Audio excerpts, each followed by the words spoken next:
તો ભાજપના ઉમેદવાર રેખાબેન ચૌધરીનો થરાદમાં ભવ્ય રોડ શો યોજાયો। રોડ શોમાં મોટી સંખ્યામાં ભાજપના કાર્યકર્તાઓ જોડાયા હતા। ખુલ્લી જીપમાં ભાજપના ઉમેદવાર રેખાબેન ચૌધરી સહિત ભાજપના નેતાઓ જોડાયા હતા।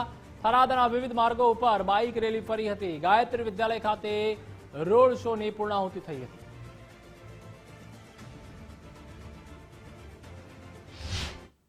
અત્યારે જે મેઇન બજાર છે તેની અંદર અત્યારે ભાજપનો જે ઉમેદવાર છે રેખાબેન તેમનો અત્યારે રોડ શો યોજવામાં આવ્યો છે અને અત્યારે બાઇક જે કહી શકાય કે જે બાઇક રેલી છે તે અત્યારે યોજવામાં આવી રહી છે। સાથે અહીંયા રેખાબેન અત્યારે મેઇન બજારની અંદર જે અત્યારે પ્રચાર જે કહી શકાય જે કરી રહ્યા છે।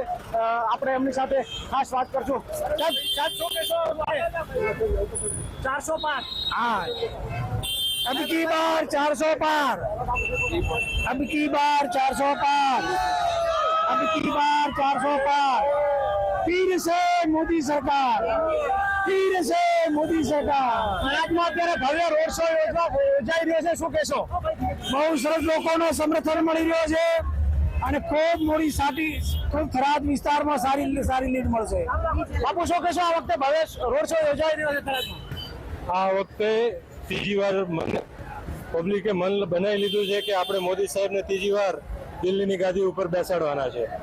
અજયભાઈ શું કહેશો? ખાસ અત્યારે થરાદમાં ભવ્ય રોડ શો યોજાઈ રહ્યો છે ત્યારે ભાજપના ઉમેદવાર રેખાબેનનો જ્યારે દેશના યશસ્વી વડાપ્રધાન નરેન્દ્ર મોદી સાહેબ ત્રીજી વખત વડાપ્રધાન બનવા જઈ રહ્યા છે ત્યારે પબ્લિકનો ઉત્સાહ આપ જોઈ શકો છો, થરાદવાસીઓનો ઉત્સાહ જોઈ શકો છો। થરાદવાસીઓ એમને ભવ્ય લીડ આપવાના છે અને રેખાબેન 5 લાખથી વધારે જીતી અને મોદી સાહેબની સાથે બહુ કામ કરવાના છે। સાહેબ શું કહેશો? આ વખતે 400 પાર જ છે અને થરાદમાંથી ભવ્ય લીડ મળશે અને બનાસકાંઠામાંથી રેખાબેન 5 લાખ ઉપરની લીડ જીતશે 100%। અત્યારે થરાદમાં ભવ્ય રોડ શો યોજાઈ રહ્યો છે, સમગ્ર અત્યારે કેસરીઓ લહેરાઈ રહ્યો છે થરાદની અંદર, તો થરાદમાં ભવ્ય થરાદમાં વધારે લીડ મળશે। હતા શૈલેષભાઈ અને કહી રહ્યા છે કે જે અત્યારે ભવ્યથી ભવ્ય કહી શકાય છે રોડ શો યોજાઈ રહ્યો છે તેને લઈને અત્યારે થરાદ કેસરીઓ જ જોવા મળી રહ્યો છે। કેમેરામેન મિત્તાવાની સાથે યશવંત વાઘેલા, ગુજરાત ફર્સ્ટ થરાદ।